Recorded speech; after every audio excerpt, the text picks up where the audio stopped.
இந்த வீடியோவை உங்களுக்கு வழங்குவோர் மாலை முரசு செய்திகள் தொலைக்காட்சியின் படிப்போம் ஜெயிப்போம் உயர்கல்வியை தேர்ந்தெடுப்பதில் உள்ள சந்தேகங்களை தீர்க்கும் நிகழ்ச்சி தினமும் மாலை 5 மணிக்கு. தொடர்ந்து இந்த தருணத்திற்கான தலைப்புச் செய்திகளை நாம் பார்க்கலாம்.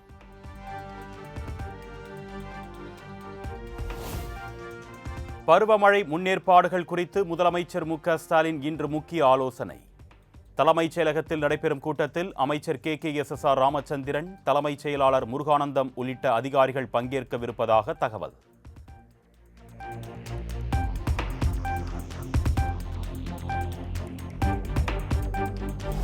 மசோதா ஒப்புதலுக்கான காலக்கெடு விவகாரத்தில் உச்சநீதிமன்றத்திடம் குடியரசுத் தலைவர் கேள்வி எழுப்பிய விவகாரம். பாஜகவை எதிர்க்கும் மாநில அரசுகள் சட்ட போராட்டத்தில் இணைய வேண்டும் என 8 மாநில முதலமைச்சர்களுக்கு மு.க. ஸ்டாலின் கடிதம்.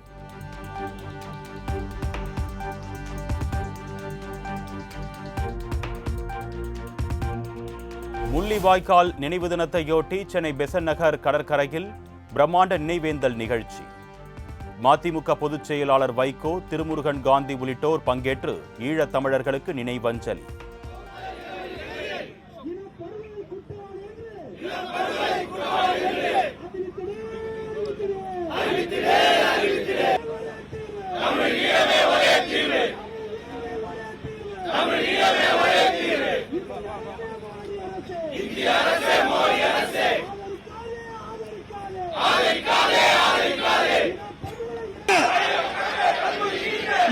மக்களுக்கு வீர வணக்கம், போராளிகளுக்கு வீர வணக்கம்.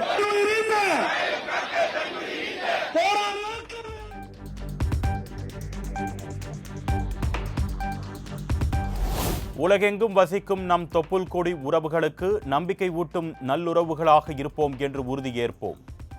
முள்ளிவாய்க்கால் நினைவு தினத்தை முன்னிட்டு தவிக தலைவர் விஜய் பதிவு.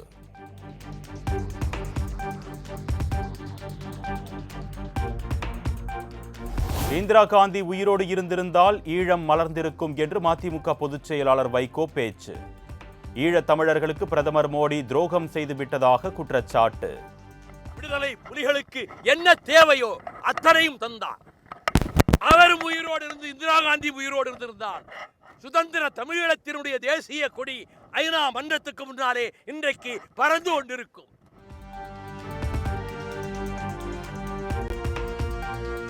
நிலத்தை இழந்தால் பலத்தை இழப்போம், பலத்தை இழந்தால் இனத்தை இழப்போம். மொழி சிதைந்தால் வரலாறு அழியும் என்றும் மே 18 இனப்படுகொலை நாளையொட்டி கோவையில் நடைபெற்ற பொதுக்கூட்டத்தில் சீமான் ஆவேசம். அந்த மொழி அழிகிறது, அந்த மொழி அழிகிறது. மொழி சிதைந்து அழிந்தால் இனம் அழியும். இந்த வரலாற்று உண்மையை தெரிந்து, அறிந்து, தெளிந்து, துணிந்து அந்த மொழியை மீட்க காக்க ஒருவன் வந்தான். நிலத்தை இழந்தால் பலத்தை இழப்போம், பலத்தை இழந்தால் இனத்தை இழப்போம்.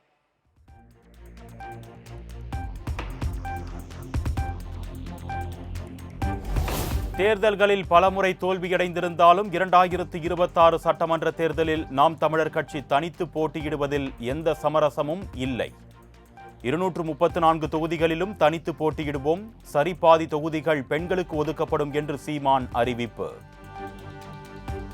4 முறை பொது தேர்தலில் தோற்று, பல முறை இடைத்தேர்தல்களில் தோற்று, 2 முறை ஊரக உள்ளாட்சி தேர்தலில் தோற்று ஒரு கட்சி 5வது முறையும் களத்திலே தனித்து நிற்கப் போகிறது என்றால் அது இந்திய அரசியல் வரலாற்றிலே அது நாம் தமிழர் கட்சி மட்டும்தான். எந்த சமரசமும் இல்லை.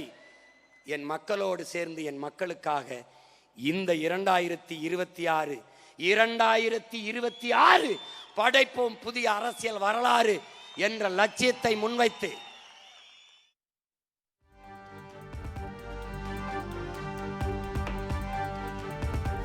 பாஜகவுடன் கூட்டணி இல்லை என தவிக அதிகாரப்பூர்வமாக இதுவரை அறிவிக்கவில்லை என தமிழிசை சவுந்தரராஜன் கருத்து.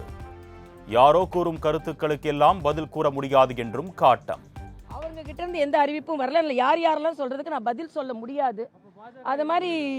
அதே மாதிரி இன்னைக்கு கூட்டணி கட்சி பேசுறதுக்கு என் கட்சியோட தலைவர்கள் இருப்பார்கள். இன்று எல்லோருமே ஒன்று சேர வேண்டிய சூழ்நிலை இப்பொழுது நமக்கு வந்திருக்கிறது என்பது எனது கருத்து.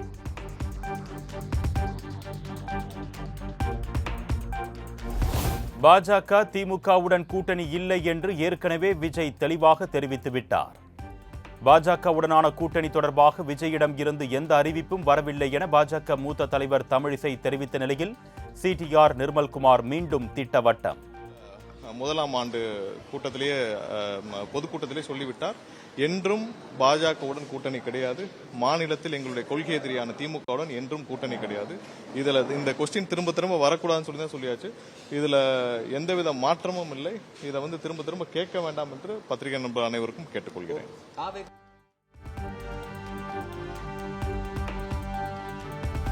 மின் கட்டணத்தை 3% உயர்த்த மின் வாரியத்திற்கு மின்சார ஒழுங்குமுறை ஆணையம் பரிந்துரை.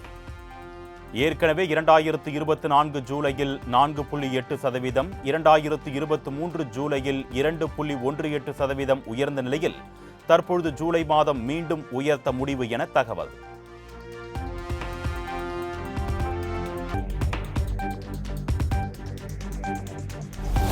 $13,179 கோடி ரூபாய் கூடுதலாக கொடுத்து மின்சாரம் வாங்கியது ஏன் என பாமக தலைவர் அன்புமணி கேள்வி. தமிழ்நாடு மின்சார வாரியம் நஷ்டத்தில் இயங்குவதற்கு கூடுதல் விலைக்கு கொள்முதல் செய்வதே காரணம் என்றும் குற்றச்சாட்டு.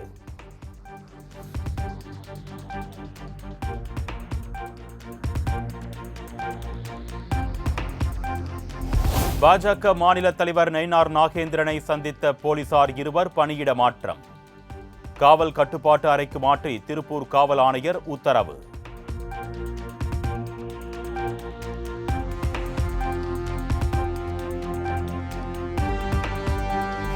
தமிழ்நாடு முழுவதும் சாலையோரம் உள்ள கிணறுகளை ஆய்வு செய்ய தலைமை செயலாளர் அறிவுறுத்தல். சாத்தான்குளம் அருகே கிணற்றில் கார் கவிழ்ந்து 5 பேர் உயிரிழந்த சம்பவத்தின் எதிரொலியாக நடவடிக்கை.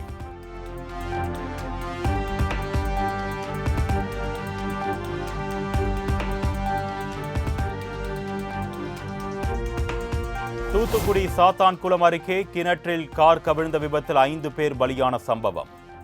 கிணற்றுக்கு சுற்றுச்சுவர் அமைக்காமல் இருப்பதற்கான காரணம் என்ன என உரிமையாளரிடம் வருவாய்த்துறை அதிகாரிகள் விசாரணை.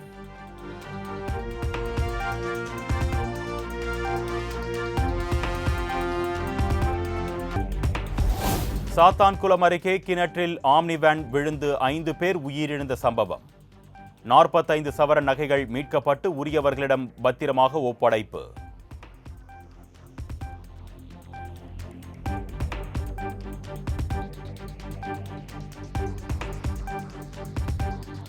ஈரோடு சிவகிரி இரட்டை கொலை வழக்கில் கைதான 3 பேருக்கு பல்லடம் கொலையிலும் தொடர்பு. 3 பேரும் 10க்கும் மேற்பட்ட இடங்களில் கொள்ளையிலும் ஈடுபட்டிருப்பது விசாரணையில் அம்பலம்.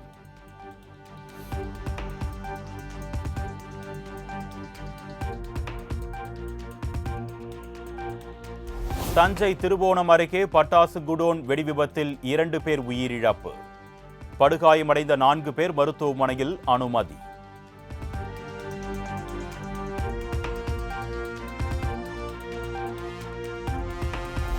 வால்பாறை 33வது கொண்டை ஊசி வளைவில் அரசு பேருந்து பள்ளத்தில் கவிழ்ந்து விபத்து. படுகாயமடைந்த 14 பேர் மருத்துவமனையில் அனுமதி.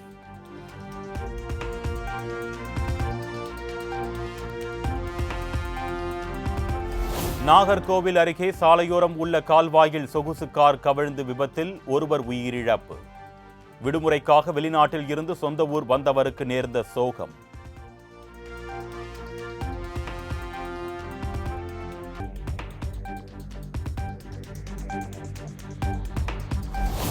கோவை மருதமலையில் உடல்நலக்குறைவால் சிகிச்சை பெற்று வரும் பெண் காட்டு யானைக்கு உடல்நிலையில் முன்னேற்றம்.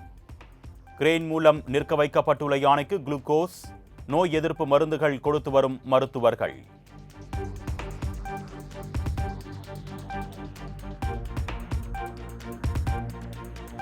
கொடைக்கானல் பிரையன் பூங்காவில் வரும் 24ஆம் தேதி 62வது மலர் கண்காட்சி தொடக்கம். மலர் கண்காட்சியுடன் கோடை விழா, நாய்கள் கண்காட்சி, படகு போட்டி உள்ளிட்ட பல்வேறு நிகழ்ச்சிகள் நடைபெறும் என மாவட்ட ஆட்சியர் சரவணன் அறிவிப்பு. பயணிகளை கவரும் வகையில் புதிய முயற்சிகளும் நிறைய பெட் ஷோ, சைக்கிளிங். ஸோ இந்த லேசர் ஷோ ஆல்ரெடி ஆரம்பிச்சிருக்காங்க. அடுத்து நம்ம கைட் ஃபெஸ்டிவல் வருது. ஸோ இந்த மாதிரி கொண்டாட்டங்களும் பேரலாக வந்து கோடை கொண்டாட்டம் அப்படிங்கிற கான்செப்டில் ரெண்டுமே பல்வேறு வகையான கலை நிகழ்ச்சிகள் உட்பட வந்து நிறைய நிகழ்ச்சிகள் ஏற்பாடு செய்யப்பட்டுள்ளது.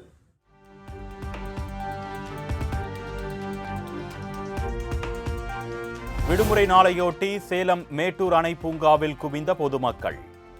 காவிரியில் நீராடியும் பூங்காவில் குடும்பத்தினருடன் விளையாடியும் உற்சாகம்.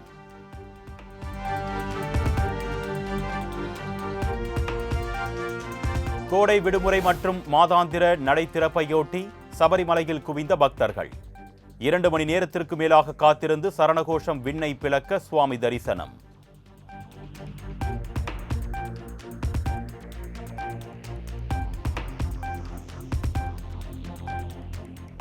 கோடை விடுமுறையையொட்டி திருப்பதி ஏழுமலையான் கோவிலில் குவிந்த பக்தர்கள். பல மணி நேரம் நீண்ட வரிசையில் காத்திருந்து சுவாமி தரிசனம்.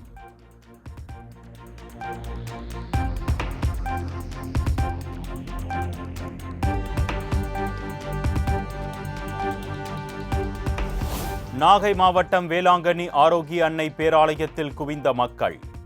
மெழுகுபர்த்தி ஏற்றி வைத்தும் கடலில் குளித்தும் குதூகலம்.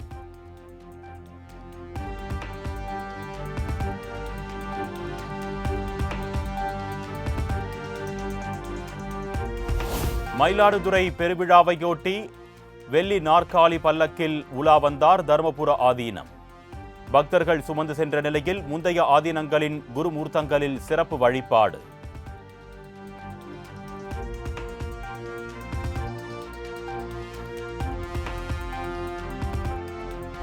திருவண்ணாமலை, காஞ்சிபுரம் உள்ளிட்ட பகுதிகளில் விமர்சையாக நடைபெற்ற துரியோதனன் படுகல நிகழ்ச்சி.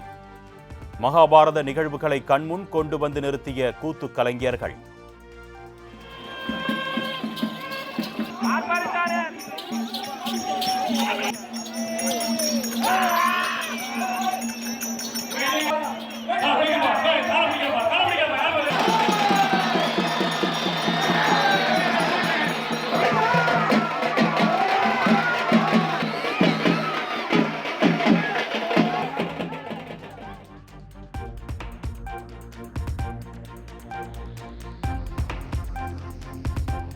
உதகையில் களை கட்டி வரும் மலர் கண்காட்சி.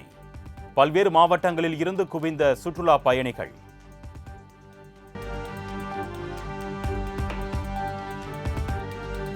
கோவை சுற்றுவட்டார பகுதிகளில் கொட்டி தீர்த்த கனமழை. சாலைகளில் மழைநீர் தேங்கியதால் வாகனங்களை இயக்க முடியாமல் மக்கள் அவதி.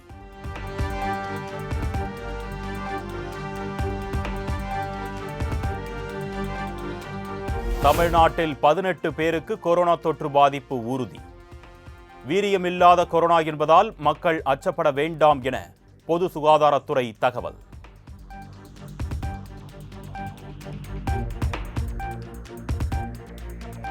நெதர்லாந்து, டென்மார்க் மற்றும் ஜெர்மனி நாடுகளுக்கு வெளியுறவுத்துறை அமைச்சர் ஜெய்சங்கர் திங்கட்கிழமை சுற்றுப்பயணம். பகல்காம் பயங்கரவாத தாக்குதலின் போது 3 நாடுகளும் இந்தியாவுக்கு ஆதரவை வெளிப்படுத்திய நிலையில் அந்நாட்டு தலைவர்களை சந்தித்து ஆலோசனை நடத்த திட்டம்.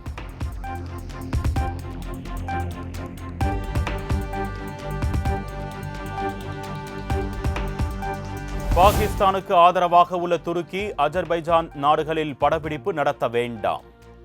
இந்திய திரைப்பட அமைப்பு கோரிக்கை.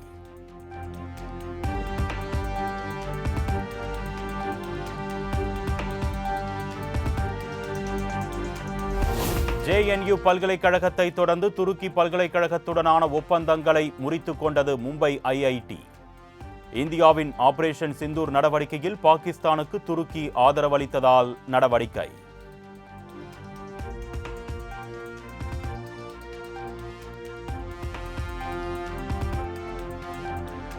ஆந்திர மாநிலத்தில் ஆகஸ்ட் 15ஆம் தேதி முதல் பெண்களுக்கு இலவச பேருந்து பயணம். முதலமைச்சர் சந்திரபாபு நாயுடு அதிரடி அறிவிப்பு.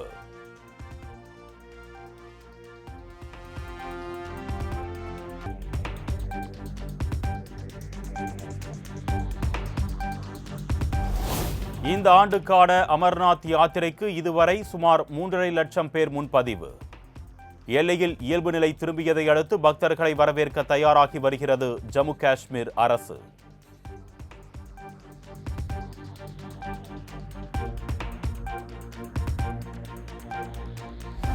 கேரள அரசு தொடர்ச்சியாக உச்சநீதிமன்ற உத்தரவுகளை செயல்படுத்த தவறி வருகிறது. முல்லை பெரியாறு விவகாரம் தொடர்பாக தமிழ்நாடு அரசு உச்சநீதிமன்றத்தில் விளக்க மனு தாக்கல்.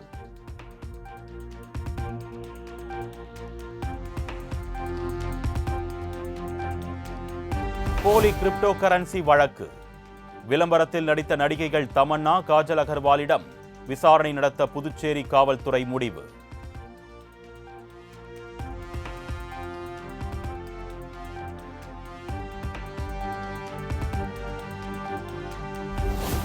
பதினோரு ஆண்டுகளுக்கு பிறகு தமிழ்நாட்டு எம்பிக்கு சன்சத் ரத்னா தேசிய விருது. நாடாளுமன்றத்தில் சிறந்த பங்களிப்பை அளித்தமைக்காக திருவண்ணாமலை எம்பி அண்ணாதுரைக்கு விருது அறிவிப்பு.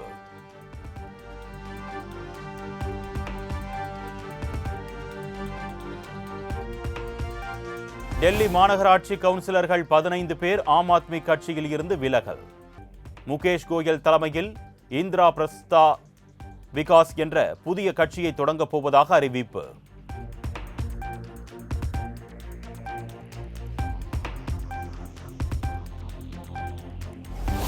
கேரள மாநிலம் கோழிக்கோடு அருகே உள்ள ஜவுளி மையத்தில் பயங்கர தீ விபத்து. விண்ணை முட்டும் அளவுக்கு கரும்புகை எழுந்ததால் மக்கள் அச்சம்.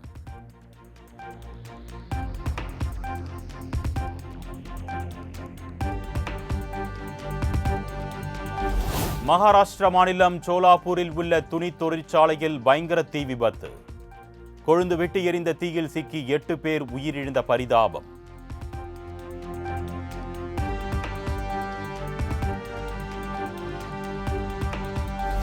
சீனாவில் நள்ளிரவு ஏற்பட்ட நிலநடுக்கம் ரிக்டர் அளவுகோலில் 4.5 பதிவு. கட்டிடங்கள் லேசாக அதிர்ந்ததால் மக்கள் அச்சம்.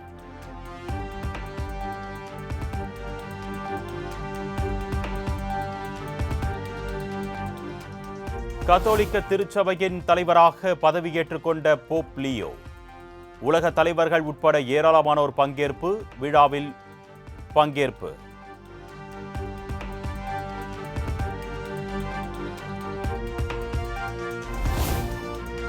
நடப்பு IPL தொடரில் பிளே ஆஃப் போட்டிக்கு குஜராத், பெங்களூரு, பஞ்சாப் அணிகள் தகுதி.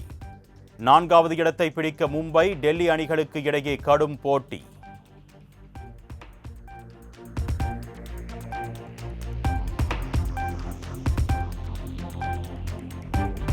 ராஜஸ்தான் அணிக்கு எதிரான போட்டியில் பஞ்சாப் அணி அபார வெற்றி. 10 ரன்கள் வித்தியாசத்தில் வீழ்த்தி பிளே ஆஃபுக்கு முன்னேறி அசத்தல்.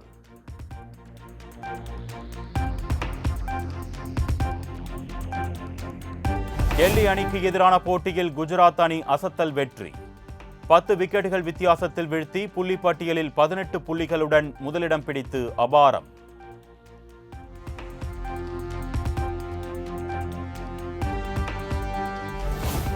விராட் கோலியின் சாதனையை முறியடித்தார் KL ராகுல். T20 கிரிக்கெட்டில் அதிவேகமாக 8000 ரன்களை கடந்து KL ராகுல் சாதனை.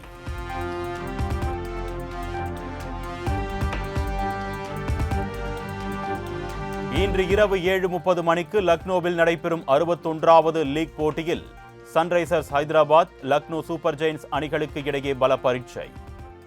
போட்டியை வெல்ல இரு அணி வீரர்களும் தீவிர வலைப்பயிற்சி.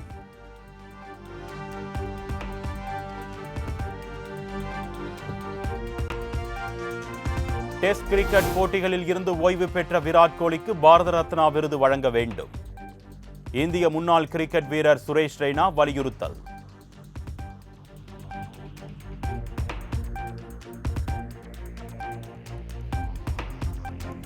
நெதர்லாந்தில் GT4 கார் பந்தயத்தில் நடிகர் அஜித் குமாரின் கார் டயர் வெடித்ததில் கட்டுப்பாட்டை இழந்த கார் விபத்து. நல்வாய்ப்பாக காயமின்றி உயிர் தப்பினார் அஜித்.